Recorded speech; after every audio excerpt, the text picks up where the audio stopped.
అండి welcome to ఆక్వాడ్రాప్. ఈరోజు ఆక్వాడ్రాప్ డివైస్ని ఎలా ఇన్స్టాలేషన్ చేయాలో మనం ఈ వీడియోలో తెలుసుకుందాం. ఫస్ట్ మనకి ఇలాంటి డివైజెస్ స్పేర్స్ మొత్తం వస్తాయి మీ బాక్స్లో. ఈ బాక్స్ని అన్ఇన్స్టాల్ చేసిన తర్వాత మీరు ఫస్ట్ ఇక్కడ ఇది స్టాండ్ ఉంది కదండి, ఇది వాల్ అనుకోండి. వాల్ మౌంట్కి వర్టికల్గా ఇన్స్టాలేషన్ చేసి కింద ఇన్పుట్ అనేసి వాటర్ ఇన్లెట్ ఇవ్వాలి. ఇన్లెట్లో నుంచి వాటర్ అనేది ఇక్కడ మొత్తం 360 డిగ్రీ ఫుల్ అయ్యి బయటికి రావాలి. బయటకు వచ్చిన తర్వాత ఇక్కడ నుంచి మనకి ట్యాంక్ అంటే మన డివైస్లోంచి అవుట్లెట్ తీసుకెళ్ళి మనకు స్విచ్ కనెక్ట్ చేయాలి. సెన్సార్ అనమాట, వాటర్ సెన్సార్. ఇక్కడ 2 వైర్లు ఉంటాయి, ఒకటేమో పవరు, ఒకటేమో మోటరు. ఇక్కడ నుంచి మన బ్యాక్ ఫిల్టర్ అవుట్లెట్ పెడతాం. అవుట్లెట్లోంచి ట్యాంక్లోకి వెళ్ళిపోతాయి సీదా. ఇది మనకు ఇన్స్టలేషన్ చేసే మెథడు. పవర్ కనెక్షన్ వచ్చి ఇక్కడ 2 వైర్లు ఉన్నాయి కదా, ఒక వైర్నేమో మన ప్యానల్ బోర్డుకి ఇవ్వాలి ఏసీ వోల్టేజ్ని, ఇంకో వైర్ ఏమో ఈ ప్లగ్ బాక్స్లో ఇచ్చుకోవాలి.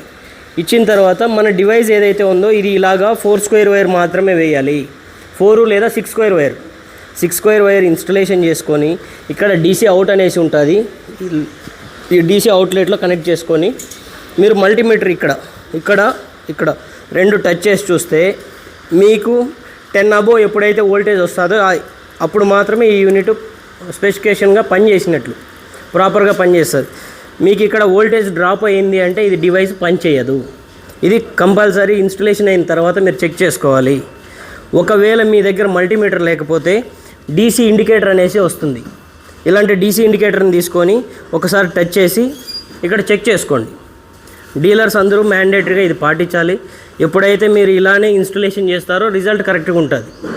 ఇలా ఇన్స్టలేషన్ చేయలేదంటే 0 రిజల్ట్ అనేది ఉంటుంది.